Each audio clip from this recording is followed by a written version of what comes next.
Alright, so picture this. Pouring rain, a creepy-ass old mansion looming in the dark, and just one lonely light flickering in a window.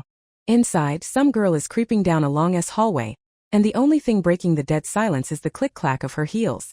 Her only guide in this shithole is a tiny candle, its flame doing a desperate little dance against the dark. Suddenly, an ice-cold draft blasts down the corridor, making her freeze in her tracks.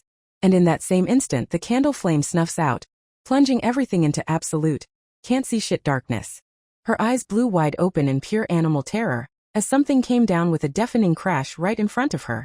A guy drenched in blood steps out of the gloom, and his dead eyes are screaming all kinds of "you're fucked."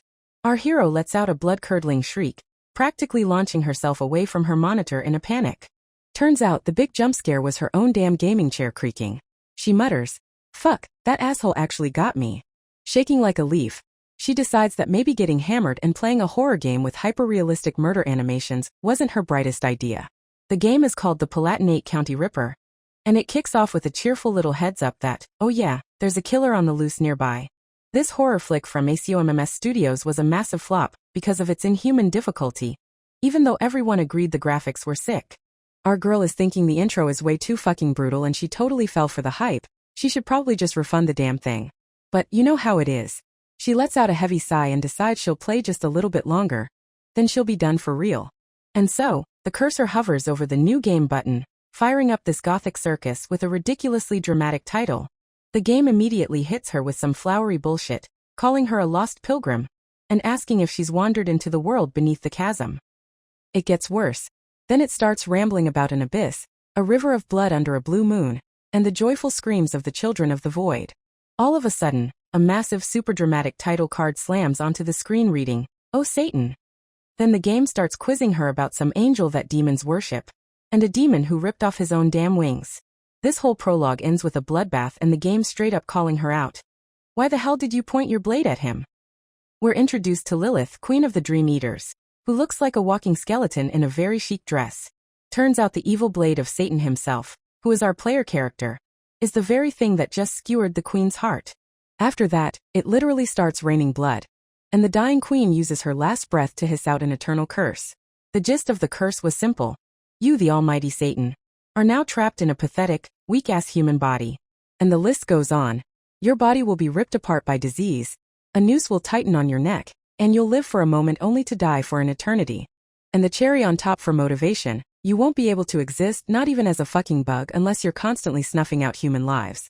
And so the game summons Satan, the conqueror of the throne, to go and kill, again and again just to stay alive. Our girl was actually blown away, and finally got why everyone said the art department at this studio were absolute gods. The marathon of a prologue finally ended, and a system message popped up, announcing she was officially in the game. She immediately got the memo. Play as a demon in some loser's body and kill people to level up. God, what a fucking snooze fest. So, to get anywhere in this game you gotta kill. And here's our hero, already sneaking up on his first victim with a rope. But if another servant spots you mid-murder, it's an instant fail and a big fat game over screen. Alright, take two. She tries to call someone over to her, but the potential victim just turns around and walks off.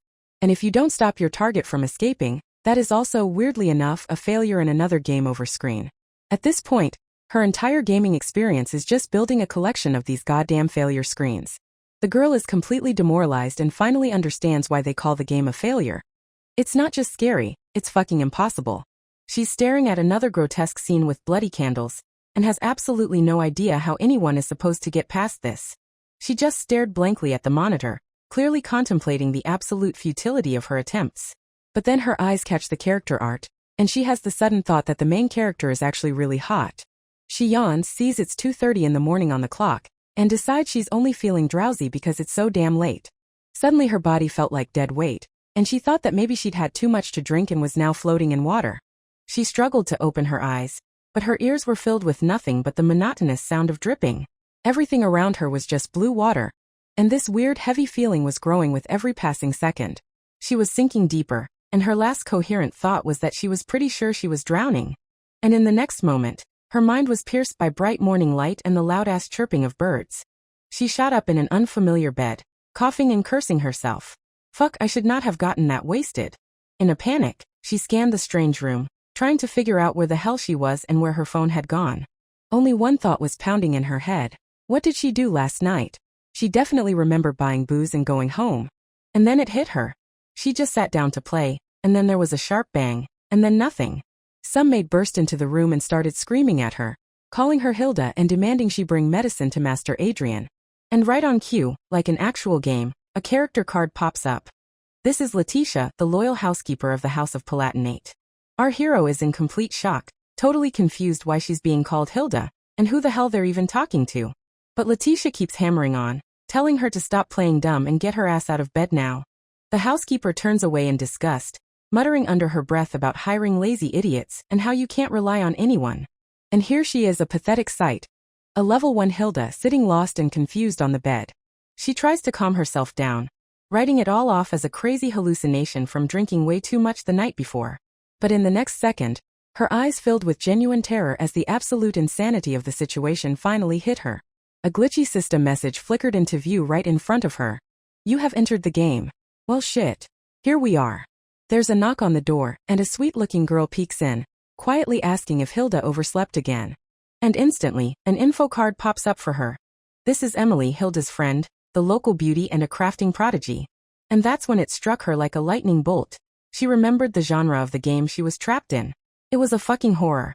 Emily hands her a uniform, hurrying her along and warning that if she's late, she's going to be in deep shit. Her friend looks at her with concern, softly saying her new name as if trying to break through a trance. She touches her forehead, says she's way too pale, and offers to take the medicine to the master herself so Hilda can rest. The second Emily leaves, our hero collapses to the floor, surrounded by a nightmare of pop-up windows for quests and tutorials. Grabbing her hair in horror, she wonders if she's losing her mind, and why out of all the possible worlds, she got dumped into a horror game.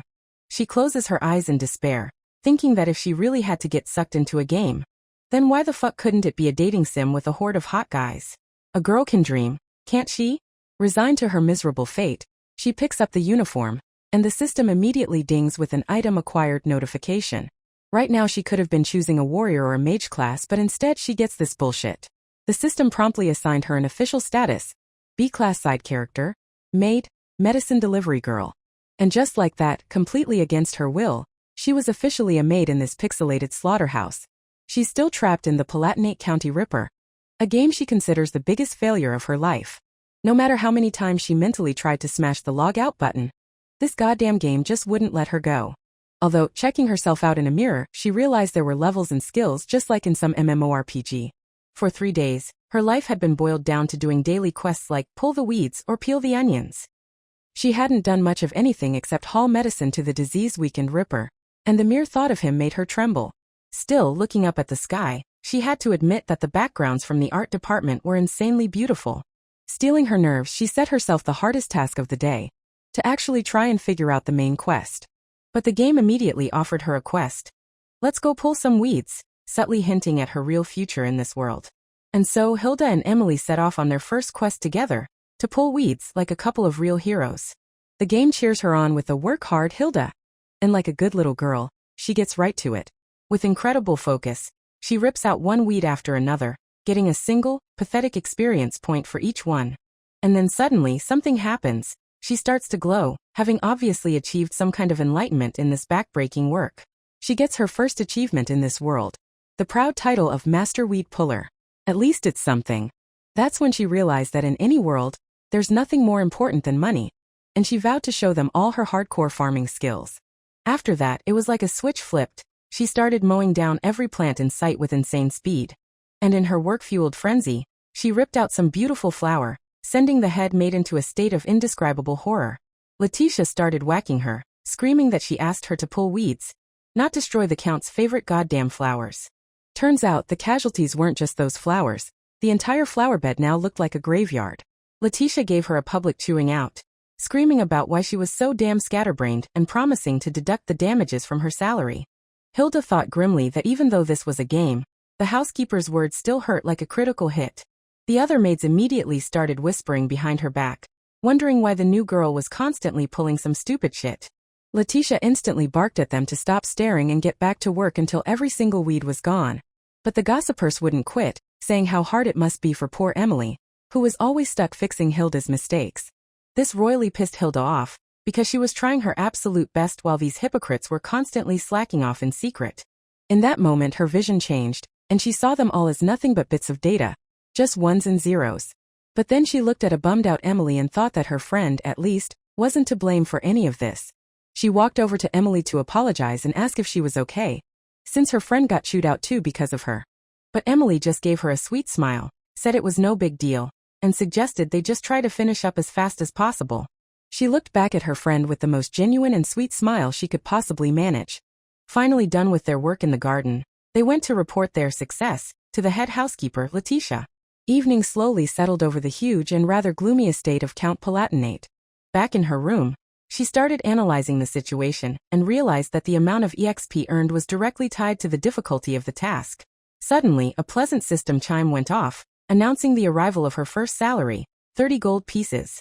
She opened her status window with a smug look, thinking that this was the salary she had earned with her own backbreaking labor. But then another notification popped up immediately, a 250 coin fine for the damage to the garden.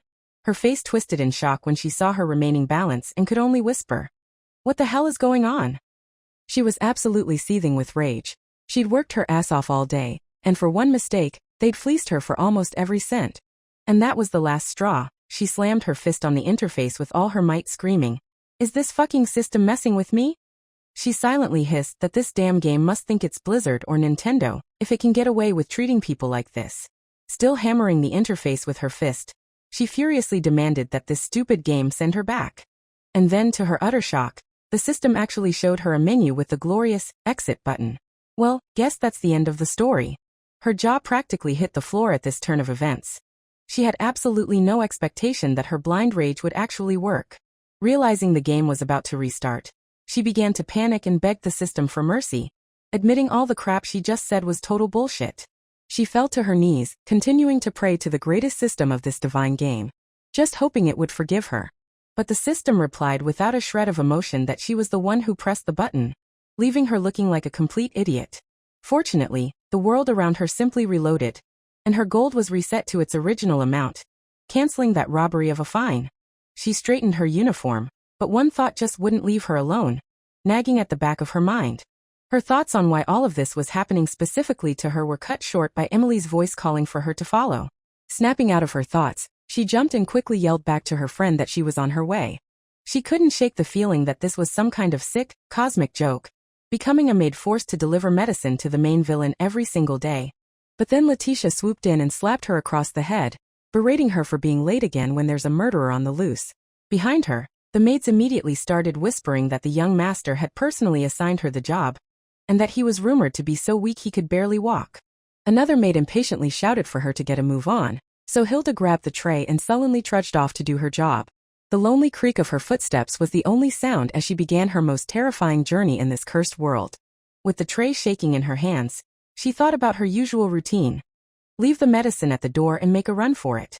But she knew they were bound to meet face to face eventually. She could feel it in her gut that every trip to Adrian's room was a death sentence waiting to happen to her pathetic little life. Pulling herself together, she decided the main goal was to never, ever cross paths with him. To do that, she'd have to learn his schedule and avoid him like the plague.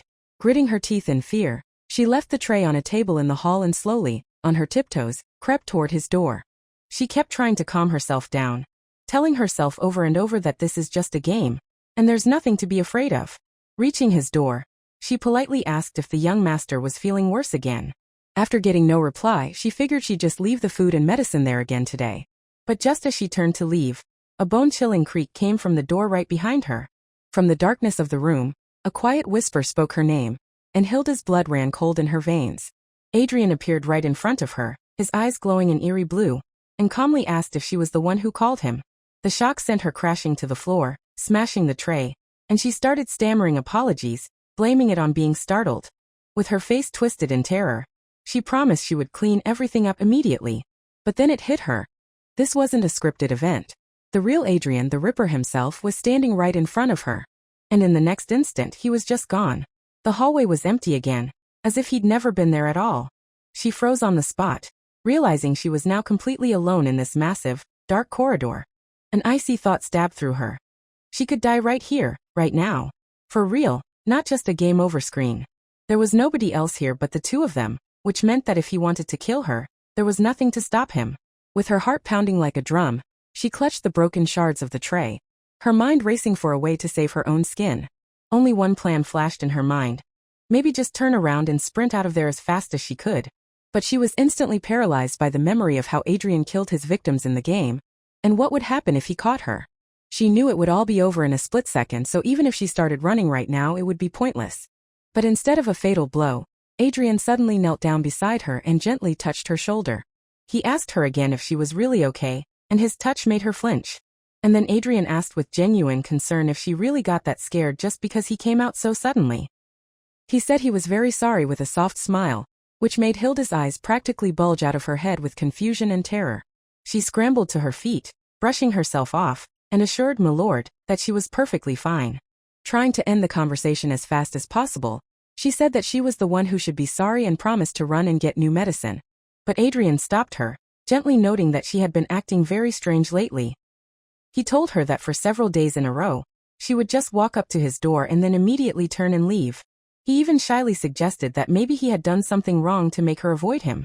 And then he looked her straight in the eye and asked her point-blank for the reason she was hiding from him. Taking her hand, he quietly but firmly repeated that he would really like to know. And despite his gentle voice and his calm gaze that reminded her of still water, she started to feel that something was deeply wrong. All of his words were stirring up these tiny, sand-like contradictions in her soul that just wouldn't give her peace. His voice broke up into static in her head as he pressed her, asking why she wasn't answering. His question sent a shiver down her spine, and she shrank in on herself from fear, still sitting on the floor. Finally, she worked up the nerve to ask if he wanted to know why she had only been leaving the medicine at his door and leaving right away. At that moment, only one desperate thought was pounding in her brain. Try to survive. She started her clumsy lie by saying that as she'd gotten older, her sleep schedule had somehow gotten completely messed up. So, she thought that if she started getting up earlier and working more, maybe she'd be able to fall asleep earlier too. She added with forced enthusiasm that this kind of lifestyle would help her become a better person, and one day totally change her life. And since her main job is to bring him his medicine, she decided to do it quietly so she wouldn't wake him up because of her new routine. Yeah, a genius-level excuse. Adrian listened to her whole spiel with a sad smile, and quietly said that that was very sad. He confessed that he was really upset his faithful conversation partner had disappeared, since she's one of the few people who can actually listen to him. Adrian said with a sly look in his eye, "So that's what this was all about." He immediately apologized, saying he didn't mean to snap at her, and suggested they finally talk to make up for lost time. She was desperately trying to make a run for it, bringing up the medicine she dropped, because she wanted to avoid going into his room at all costs.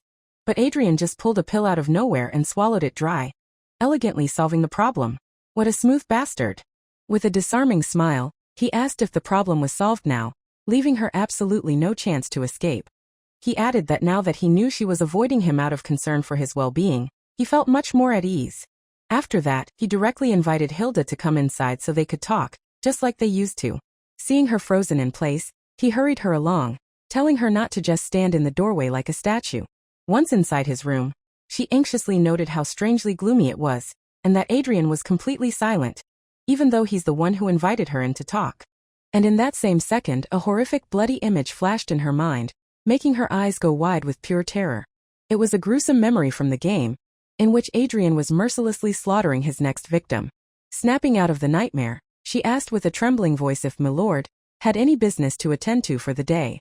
Adrian, looking out the window, calmly replied that one of his aides had already visited him that morning. Panicking, she realized she had to get the hell out of there as naturally as possible, so she suggested he get changed and rest since he was so tired.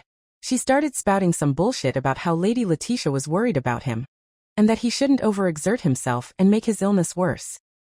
He turned around with an angelic face and said quietly that she was being so insistent, it was almost as if she were begging for something. Summoning the last scraps of her courage, she timidly offered to help him get changed. But Adrian just turned her down with a soft smile, saying there was no need for that. He lowered his gaze and, in a mysterious tone, began a sentence with the words, "But Hilda." He said that before she left, he'd like to ask her for a favor, leaving her in a state of complete suspense and fear. Finally, he revealed his request, which turned out to be ridiculously simple. He just asked her to close the curtains. He immediately shielded his face with his hand, complaining that the morning light was a little too bright for his eyes. She hurried to say her goodbyes, but Adrian stopped her with a question, asking if she would bring his medicine the next day as well. Stuttering from anxiety, she quickly replied that of course she would. He looked at her from the shadows of his room and slowly started his next sentence with, "If you." He finished his thought, asking in a slick, insinuating tone if she was really doing all of this just for his sake. And then, with an angel's smile and the eyes of a complete devil, he ordered her not to disappoint him. Now that is a true villain. The second she bolted out the door, the system dinged her with a reward of 1,000 experience points for first conversation with Adrian. Another notification followed right after, informing her that she had just unlocked a new skill. Perception. And right then, a flashback hit her, a memory of another maid mocking her, saying that Hilda only got this job because people felt sorry for her. In her head, this whole drama suddenly morphed into some kind of high school TV show, with a head bitch cheerleader and the hotshot Adrian who can get away with anything. She's in total shock thinking, what the hell? How did my survival horror game suddenly mutate into some cheap teen melodrama? But reality snaps her right back to the present, where a mob of angry maids is already waiting for her, ready for a showdown. Hilda tries to dip, explaining that the young master himself had personally asked her to bring the medicine, and that nobody would believe them anyway. But the gossip ringleader grabs her by the arm, hypocritically claiming they're just concerned, and then immediately hits below the belt by reminding Hilda that she's a nameless orphan. Hilda just lets out a weary sigh and sarcastically suggests that the other girl should go and ask for the position herself, since she's so damn eager. And then she drops a truth bomb saying that if a commoner like her can be his personal maid, then an incompetent hack like you can probably handle it too. The head schemer absolutely loses her shit at these words and starts screaming about who the hell gave Hilda the right to call her incompetent. But Hilda, with the calm of an angel, just thinks to herself that all of them are useless servants here, because if any of them had any real talent, they wouldn't be working as maids. She almost blurted out that they were all just pieces of game data, but she caught herself in time and tried to call for order before things got any worse. Realizing that logic was useless here, Hilda decides to go all in and resort to her final, most insane plan.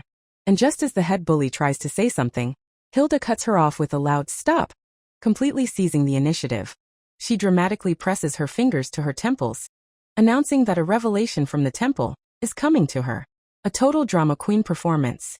She starts her prophecy by explaining that Letitia has been so angry lately because Hilda has been screwing up more, all thanks to the influence of an evil spirit. And it gets crazier. Apparently, Katerina isn't crying in the kitchen because she's upset, but because she was tasked with cutting onions that were also cursed by this spirit. She dramatically declares that all these little mishaps around the mansion are the work of this evil spirit, all while knowing she's spewing absolute bullshit. For her grand finale, she vaguely predicts that something important is destined to happen today. Suddenly, a flower pot falls from above, and Hilda, improvising on the fly, screams that this is it, the fall of a vessel full of life, while being personally shocked at how far this act has gone. She can't believe her eyes when she realizes that these maids actually bought her insane prophecy. Even Dolores, her #1 tormentor, is just standing there with her jaw on the floor, completely stunned by this impromptu performance. Seizing the moment, she warns everyone that if they make too much noise, they might wake the evil spirit, and urges them all to be quiet. A genius move, honestly. But Dolores is the first to snap out of it. She grabs Hilda by the collar and screams that you can't just mess with people like that. Calling her words a load of crap, she winds up to give Hilda a slap across the face and put the upstart back in her place. But at the last second, her hand is snatched out of the air by someone else, who coldly says Dolores's name. And the savior turns out to be Katerina, the quiet girl from the kitchen, who asks in a tone of pure ice just who the hell taught Dolores to put her hands on people. Hilda is surprised to see that, when faced with someone actually dangerous, all the tough girl attitude just melts off of Dolores, leaving her completely speechless. Making sure the danger had passed, Katerina mentally breathes a sigh of relief, realizing just how badly that could have ended for Hilda. Hilda genuinely thanks Katerina for saving her ass, and then immediately asks if she was looking for her. Katerina confirms that she was, since Letitia is already on the warpath wondering where the hell everyone disappeared to, which means they're in for it again. She explains that she bumped into Emily, who was delivering the medicine and was just on her way to go clean the young master's room. And so our trio, Letitia, Hilda, and Katerina, sets off on another cleaning quest, marching through the endless hallways of the mansion. Hilda lets out a sigh of relief, thinking how nice it is to have some backup and not have to face this drudgery all by herself. But she wouldn't be herself if she didn't try to dig for the truth, reminding Letitia that the master's room was sparkling clean just yesterday. Letitia grimly replies that right now, it looks like a literal mountain of garbage, and if Hilda saw it, she wouldn't be asking any questions. Turns out, the Countess had a nightmare about that day, and afterwards she went into her son's room and completely wrecked the place. Letitia apparently gave Katerina the short version of this story, to which she just nodded calmly and said she got it. After that, Letitia just walks off, leaving Hilda completely in the dark about this secret conversation that just happened without her. Panicking that she'll be exposed as a total screw-up, she starts stammering to Katerina that maybe there was some other reason, just saying anything to fill the silence. But Katerina isn't even listening. She's lost in thought, wondering why out of all the things that could give the Countess nightmares, this particular memory resurfaced. And the nightmare was about Adrian's baptism, when the holy water literally burned his skin. The horror of that moment still haunts his mother to this day. Now that's a plot twist. Turns out, besides the Countess herself, nobody actually witnessed this horrific moment, which just adds another layer of mystery to the whole thing. Katerina adds that the handful of servants who were in the loop called him Satan in hushed, terrified tones, and since then almost none of the old-timers are still around. Hilda decides she's had enough of these spooky stories for one day, telling herself to just forget about it and get to work. They get to the door, Letitia announces their arrival, and Adrian's calm voice comes from inside, giving them permission to enter. And in that moment, a wave of icy terror washes over Hilda, as she realizes that even with backup, being near this monster is still fucking terrifying. Walking inside, they see a scene of total destruction, and all Hilda can think is, what the fuck happened in here? Letitia carefully asks the young master if he's alright, and he just looks up with an angelic face, and says he's perfectly fine. He's sitting there with a book, playing the innocent card, but inwardly he's thinking there are way too many prying eyes around and this whole mess needs to disappear fast. Letitia immediately barks at Hilda to stop standing there like a statue, give the master his medicine, and get her ass to work cleaning. Caught completely off guard, Hilda just stammers that she understands and scrambles to follow the order. Hilda steps into Adrian's room with the tray in hand, and the atmosphere instantly becomes heavy and tense as hell. She carefully places the medicine on a small table, telling the young master she'll just leave it there for him, hoping to make a quick exit. But Adrian stops her, pointing out with a sinister tone that, for some reason, she didn't just leave the tray outside and run away like she usually does.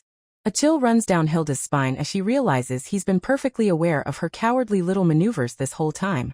He looks right at her and says it point blank. All this time, I thought you were avoiding me, Hilda. And then, with a demonic grin and those glowing-ass eyes, he adds that now he feels so much more at ease.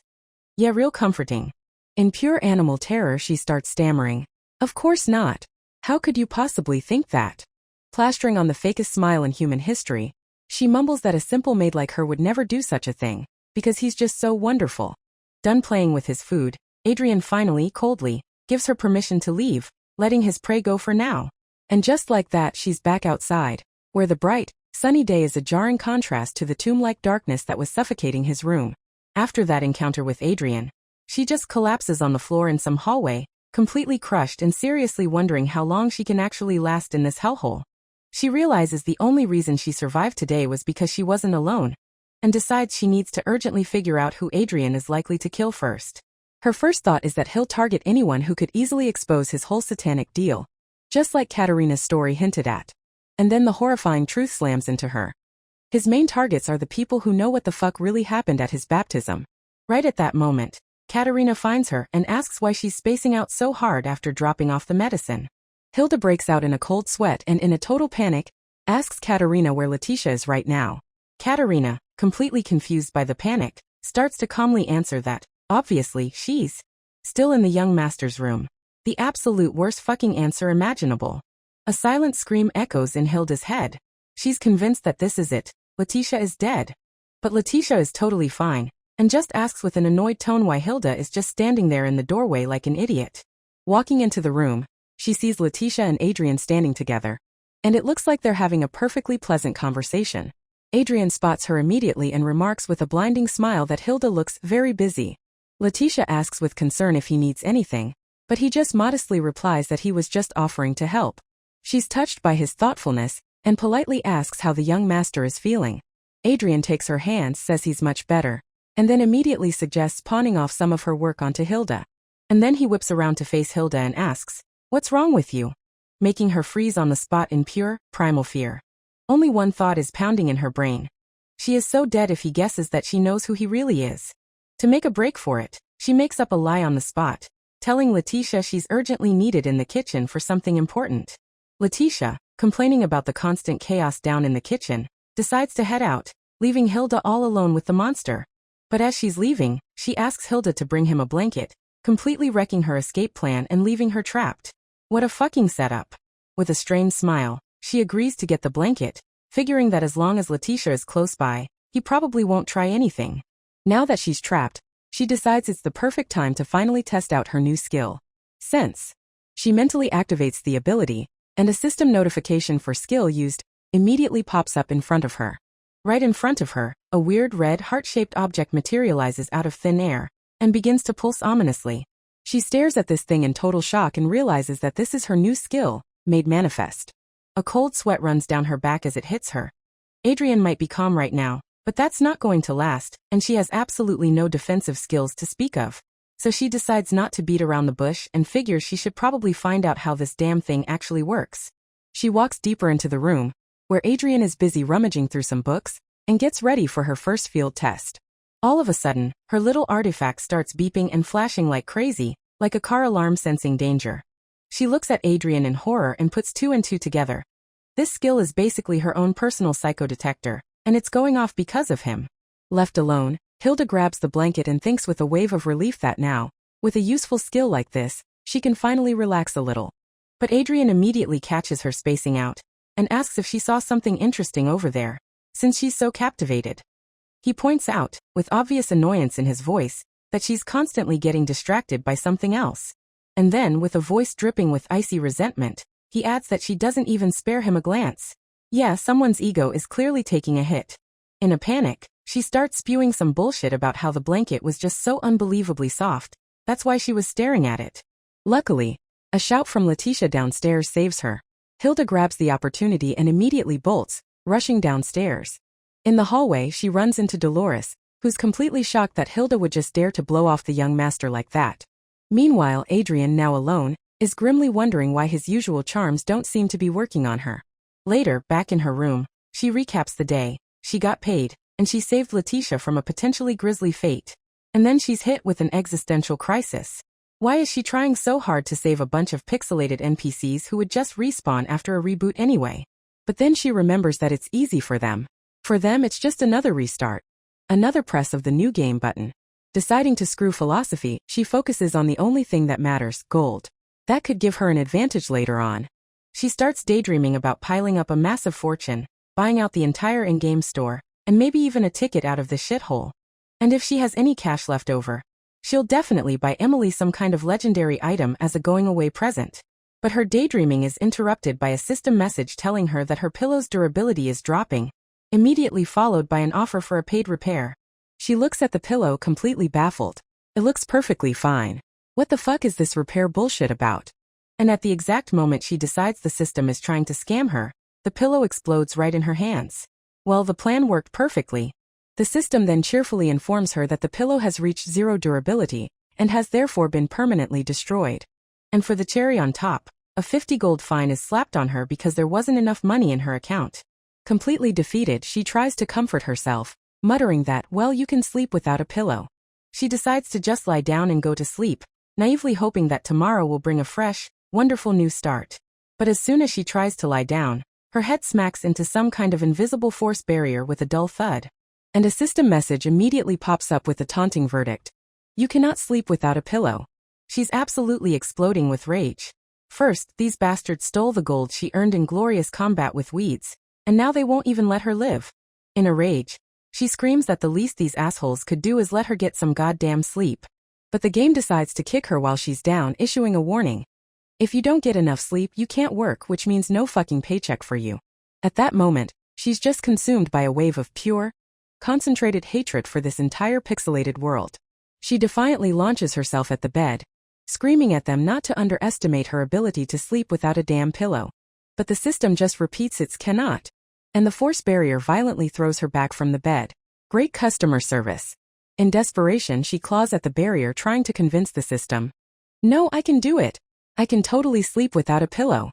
Again and again, the system shoves her away from the bed, emotionlessly repeating that she is not permitted to sleep without a pillow. But Hilda doesn't give up. With fury in her eyes, she screams that if she can't, then she'll just keep trying until she can. She throws down a challenge to the system itself, demanding to know if it has any idea who she is, and swears that she'll be the one to win this. And so, in her endless attempts to break through the barrier, the entire third day passed, with her attempt counter rolling past 300. In the end, she's left with a pathetic 9 gold coins to her name, and she's basically turned into a walking corpse. But hey, at least she didn't give up. In the morning, a radiant Emily peeks in on her, wishing her a good morning with an angelic smile. Her friend leans over her and asks with genuine concern if Hilda is still sleeping. She's rushing Hilda, telling her they need to get a move on, otherwise Letitia's gonna have their asses again. And all Hilda can do in response is force this creepy, sleepwalker smile and croak out something that sounds vaguely like good morning. And this whole drama is unfolding against the backdrop of a beautiful, sunny morning in this sickeningly perfect mansion. Emily asks, completely surprised, if Hilda really stayed up all night just because she didn't have a pillow. Hilda just wearily confirms it, shuffling behind her friend down another one of the mansion's endless hallways. She miserably rubs the back of her neck, thinking to herself that she knew it. It's actually super weird to not be able to fall asleep without a pillow. Emily immediately starts sympathizing, saying the same thing happened to her once, which just makes Hilda think, the hell it did. A little funeral portrait for her pillow flashes in her mind, and she thinks that those bastards could have at least let her get some sleep. Her friend offers to lend her own pillow, and Hilda feels a warmth spread through her, thinking that Emily is the only person she can trust in this entire shitty game. And then Emily just super casually drops a very interesting piece of news on her. Turns out, the young master is sick, so Letitia has ordered them to the garden instead of cleaning his room, which makes Hilda as happy as a kid on Christmas morning. Emily looks at her, confused, and asks if something's wrong. Hilda just thinks to herself that, yeah, she was probably way too happy about that. Meanwhile, Adrian himself is lying in bed, literally coughing up blood clots as the sun rises. Talk about a lucky break. Emily says with a worried voice that this is really strange, since the young master always took his medicine on time. And Hilda can only look away guiltily, since she's the entire reason he wasn't taking it. Emily drags her off to work, naively thinking that working hard is the best way to wish someone a speedy recovery. And so they arrive at the massive garden, where work is already underway and other servants are bustling all over the place. Hilda stomps her foot with determination, ready to work her ass off to make up for yesterday's losses, and her motivation bar starts to fill up. She rolls up her sleeves, her mind on XP and gold, and swears that she will never again let anyone take away what she's rightfully earned. Her determination bar hits max, and she cracks her neck with a loud pop, getting ready for some serious grinding. Switching into full power mode, she becomes a goddamn resource-gathering machine. Now we're talking. In her humble opinion, every last bit of experience and gold in this garden now belongs to her, and her alone. And then the system throws her a nice little bonus in the form of a prize wheel, which lands on a sector worth 20 points. She stares blankly at the prize wheel that just materialized out of nowhere, having no idea what this new sideshow is all about. Before she can even blink, the damn thing starts spinning like a maniac all by itself. She just watches in shock, asking herself, what the fuck is happening? And why is this thing spinning in the first place? The arrow lands on the 30 sector, and the system immediately informs her that a 30% exhaustion debuff has been applied. The meaning of the words exhaustion applied slowly starts to sink in, and she's horrified, trying to figure out what kind of fresh hell this is. The system officially confirms it. Due to lack of sleep, she's been hit with a debuff, and her little pixel avatar immediately slumps over. A wave of pure rage washes over her. She honestly tried to get some sleep, and for her efforts, she gets a luck penalty and nerfed XP. She's mentally burying this game 6 feet under, just thinking about how fucking annoying all of this is. And honestly, can you blame her? And then, as if to mock her, the game suggests she take a break and play one of its mini-games, like Arkanoid or a jigsaw puzzle. Another mate explains that it's a way to earn gold, and Hilda just thinks, does this game seriously think a quick round of Tetris is gonna make me forget all my suffering? She thinks about how absolutely stupid it is to add all these cute, pointless features to a grim survival horror game. But the second the system announces that the reward is a cute raccoon hat, she immediately decides that it is a god-tier item. And so she sits down at a virtual computer, and the long-awaited words game start light up on the screen. But what awaits her is complete and utter failure. She bombs the memory game, and then she spectacularly fails the rhythm game. In the end, only a single, merciless message appears on the screen, informing her that she has failed at absolutely everything. In despair, she thinks, how is this possible? I tried more than 20 times. Before realizing it has to be because of that damn exhaustion debuff. From an outsider's perspective though, it just looked like she was standing in the middle of the garden, desperately waving her arms around and screaming, "It can't end like this." In the end, she just loses her balance and faceplants. Emily can only think sadly that their Hilda must be really tired. Yeah, no shit. And that's how her day ended, without a shred of glory. A silent night fell over the gloomy mansion. But Emily decides to cheer her friend up, and gives her a special task so she can finally earn at least a few points. She shuffles down the hallway, crushed that she didn't earn a single point of XP all day, let alone any gold. Climbing up the stairs, she thinks about the one last thing she has to do. Deliver the blanket to Adrian's room. She stops in front of his door, blanket in hand, mentally bracing herself for the absolute worst, just in case. Steeling her nerves, she quietly calls out for the young master, and warns him that she's about to come inside. When she doesn't get a reply, she warily pushes the door open and steps into his ominous-looking room. She quietly pulls the door shut behind her, and you can tell from the look on her face that she is absolutely, pants-shittingly terrified. She can't shake the feeling that she didn't just walk into a bedroom, but into a brutal crime scene, and the thought sends shivers down her spine. She decides the plan is simple. Just toss the blanket on the bed and get the hell out of this creepy-ass room as fast as she can. But when she sees the plush, unbelievably soft-looking pillows on the bed, she realizes with tears welling up in her eyes that she just can't do it. In her sleep-deprived mind, these pillows look like the most alive and cozy creatures in the entire world. Yep, the girl's finally lost it. She's fighting a desperate battle with herself. As a lowly maid, she's not allowed to touch the master's pillow, but she hasn't slept a wink, and she just wants to feel it. But the temptation is too much. She finally reaches out and touches the pillow, stunned by its unbelievable softness and perfect firmness. The next thing you know, she's practically melting from pure bliss, gently hugging the pillow while surrounded by a halo of imaginary cherubs and white doves. Mentally apologizing to her satanic master and to Letitia, she decides that she has a moral obligation to give this pillow a proper hug. Knowing that she absolutely should not be doing this, she still can't resist and climbs right onto the master's bed.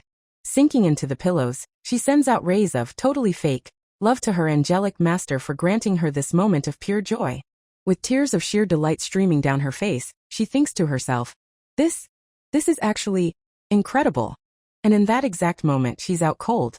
A system message pops up over her head saying that her exhaustion level. Waking up for a second, she clutches the pillow with the grim determination of a veteran bracing for the second pillow war, which is about to kick off. She mentally addresses the system, saying she's deeply touched by its courage, but it looks like she's got a plan. She decides that she doesn't give a damn who dares to disturb her. If anyone touches her pillow, there will be no mercy. After making this declaration, she finally mercilessly knocks out, letting out a cute little snore. And so there she is, dead to the world, sleeping in someone else's bed, surrounded by a whole mountain of enemy pillows. At the same time, a system notification announces that exhaustion has overpowered stamina, and the game is now forcibly entering sleep mode.